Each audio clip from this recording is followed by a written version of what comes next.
Yangi O'zbekiston taraqqiyotining ustuvor yo'nalishlaridan biri aholining bandligini ta'minlash, tadbirkorlikka keng yo'l ochish va fuqarolik jamiyati institutlari faoliyatini qo'llab-quvvatlashdir.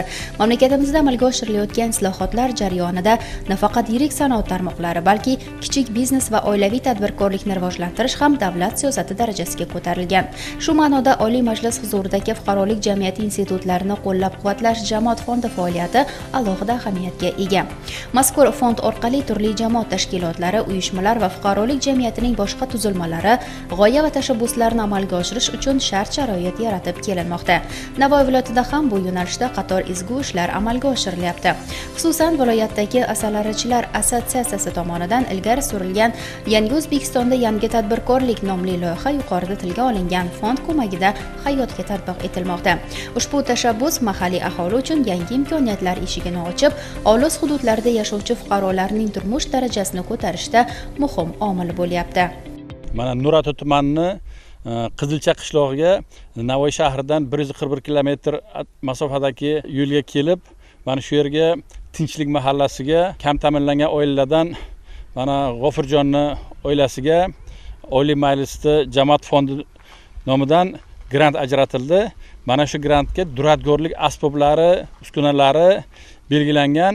Mana shu belgilangan duradgorlik stanoklari, arra qilish, randa qilish, lobzik har xil asbob anjoblarini hammasini keltirib bularga ko'rsatib topshirildi. Kelajakda bulardan umidimiz o'zlarini ham ish bilan ta'minlab, ro'zg'orini obod qilib, shogird chiqarib, ularni ham ustachilikka o'rgatib, duradgorlikka o'rgatib, shular ishlab chiqargan mahsulotlar bilan bahramand bo'lishsa agar katta ish qilingan bo'ladi.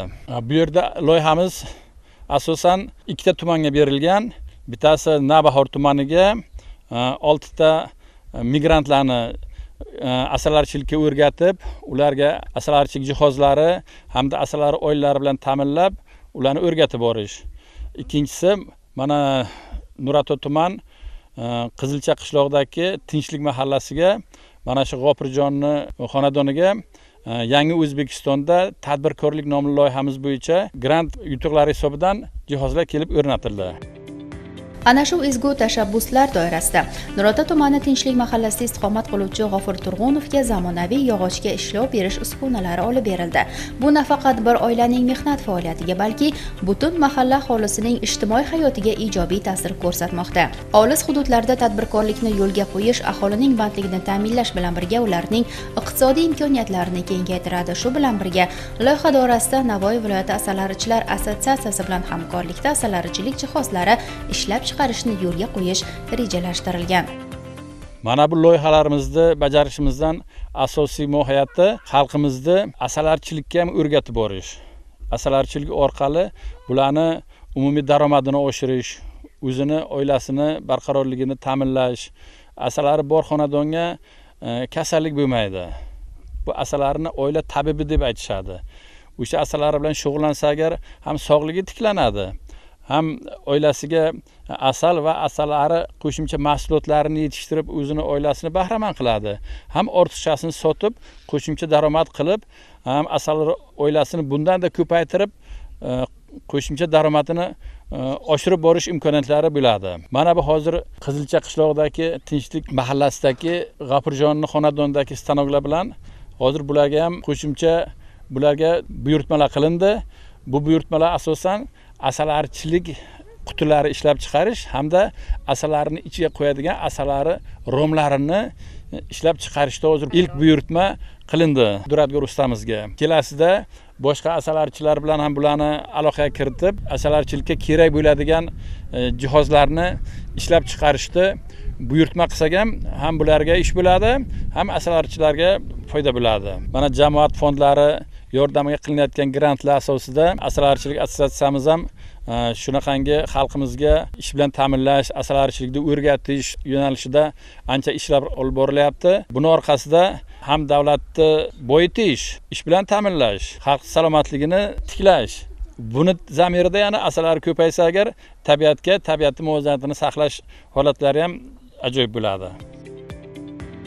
Qayd etilganidek, mazkur loyiha Yangi O'zbekistonda amalga oshirilayotgan keng qamrovli islohotlar, xalqchil siyosat va fuqarolik jamiyati institutlari bilan davlat tashkilotlari o'rtasidagi samarali hamkorlikning yorqin namunasidir. Har bir ijtimoiy-iqtisodiy loyiha belgilangan aniq maqsad va vazifalarga ega bo'ladi. Yangi O'zbekistonda yangi tadbirkorlik loyihasi ham ayni shu mezon asosida ishlab chiqilib, aholining turmush farovonligini oshirish, olis hududlarda yashovchi fuqarolarning bandligini ta'minlash va tadbirkorlik muhitini rivojlantirishni o'z oldiga asosiy maqsad qilib qo'ygan. Men Qizilcha qishlog'i Tinchlik mahallasida yashayman. O'g'lim ustachilik bilan shug'ullanardi. Texnikalar yetishmasdi. Mahalla tomonidan o'rgatib, shu bizga kerakli asboblarni olib keldi. Mana uskanalar keldi. Mana shu uskanalarni yoshlarga ham o'z hunarlarini o'rgatadi. O'zim ham hunarmand bo'lib 40 yil ishlaganman. Farzandim ham mana hunarimda davom etkazyapti. Ustachilik bilan shug'ullanib, oilasiga daromad keltiradi. Biz xursandmiz prezidentimizdan, mahalladan o'z minnatdorchiligimni bildiraman. G'ofur Turg'unov misolda aytish mumkin, mahalliy aholiga zamonaviy yog'ochga ishlov berish uskunalari va boshqa zarur texnik vositalarni yetkazib berilishi ularning samarali mehnat qilishi uchun yana bir imkoniyatdir. Menga mana shu prezidentimiz duradgorlik uskunalarini berdi. Prezidentimizga rahmat. Buning imkoniyatlarim yo'q edi. Endi mana imkoniyat bo'ldi. Endi duradgorlik qilib shu oilaviy muhitni yaxshilayman-da. Loyiha ayniqsa Yangi O'zbekiston taraqqiyotining asosiy tamoyili hisoblangan inson qadri uchun g'oyasini amalda tasdiqlaydi. Chunki u fuqarolarning ehtiyojlaridan kelib chiqqan holda tashkil etilgan va har bir insonning hayotini yaxshilashga qaratilgan. Yangi O'zbekistonda yangi tadbirkorlik loyihasini hayotga tatbiq etish jarayonida Nurota tumani Tinchlik mahallasida amaliy ishlarga qo'l urildi. Bu ishlar nafaqat mahallaning o'zida, balki butun tuman miqyosida ijobiy natija ko'rsatishi tayin. Mening Tinchlik mahallamda 3080 ta aholi yashaydi, 603 ta xonadon, 750 ta oiladan iborat. Bizning mahallamizda Oliy Majlis huzuridagi Fuqarolik jamiyati institutining qo'llab-quvvatlash fondidan, jamoat fondidan kelib fuqarolarimizni, oilalarni bir nechta oilalarni o'rganib chiqdi. Ushbu o'rganish davomida kambag'al oilalar ro'yxatida turuvchi fuqarom Turg'onov G'ofurning oilasini o'rganib ketdi va ushbu o'rganish natijasida ushbu oilaga duradgorlik asbobi kerakligini nazarda tutib, bu oilani hisobga olib ketdilar. Komissiyani o'rganish natijasida ushbu oila duradgorlik asbobiga kerak ekanligi tasdiqlandi. Ushbu davlat granti yutib olindi. Buni viloyat asalarichilar assotsiatsiyasi yutib oldi va bugungi kunda ushbu duradgorlik uskunalarini barchasini olib kelib Tinchlik mahallasida yashovchi Turg'onov G'ofurning oilasiga bugun kelib o'rnatildi. Bu oila azaldan ustachilar oilasi hisoblanadi, chunki otasi ham 40 yil davomida ustachilik qilgan, 3 nafar farzandi hammasi ustachilik bilan shug'ullanadi. Faqat Turg'onov G'ofurning oilasi imkoniyati yo'qligi natijasida yangi zamonaviy asbob uskunalar sotib ola olmayotgan edi. Bu oila kambag'allik ro'yxatiga kiritilganligi sababli ushbu grant asosida mana bugun olib kelib berib ushbu xonadonga o'rnatildi. Endi buning natijasida nafaqat bu oila, Turg'onov G'ofurning oilasi, bu oilada 3 ta 4 ta 5 tagacha shogirdlar tayyorlab bemalol ustachilik bilan shug'ullanish imkoniyati paydo bo'ladi.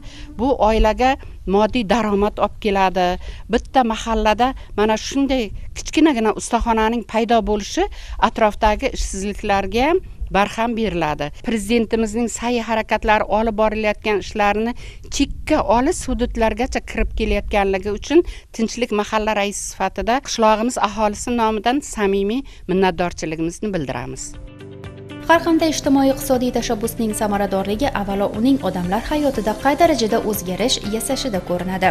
Yangi O'zbekistonda yangi tadbirkorlik loyihasi ham Nurota tumani Tinchlik mahallasi aholisi uchun yangi imkoniyatlar eshigini ochib, ularning turmush tarzi va ijtimoiy muhitiga sezilarli ijobiy ta'sir ko'rsatmoqda.